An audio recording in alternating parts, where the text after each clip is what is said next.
Causes of environmental pollution. Environmental pollution के वजूहात कौन कौन से हैं, ये किन किन वजूहात की बुनियाद पर इन्वायरमेंटल पोल्यूशन जो है वो कॉज होता है। पहले नंबर पर है इंडस्ट्रियल वेस्ट, यानी जो इंडस्ट्री से वेस्ट प्रोडक्ट को रिलीज की जाती हैं तो वो अगर हवा के अंदर शामिल हो जाए तो एयर पोल्यूशन कॉज करता है। अगर वाटर के अंदर इसको रिलीज की जाए तो ये वाटर की पोल्यूशन को कॉज करता है। इसके साथ व्हीकल एमिशन, यानी गाड़ियों का जो अखराज है, जो धुआं है, ये भी one of the greater cause of environmental pollution.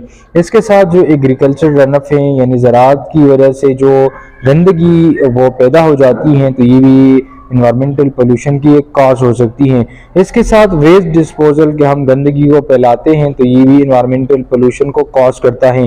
इसके साथ ही पॉपुलेशन ग्रोथ, आलूदगी यानी आबादी का बढ़ जाना, आबादी बहुत तेज़ी के साथ इसमें इजाफा हो रहा है तो आबादी में इजाफा भी इन्वायरमेंटल पोल्यूशन को कॉज करता है।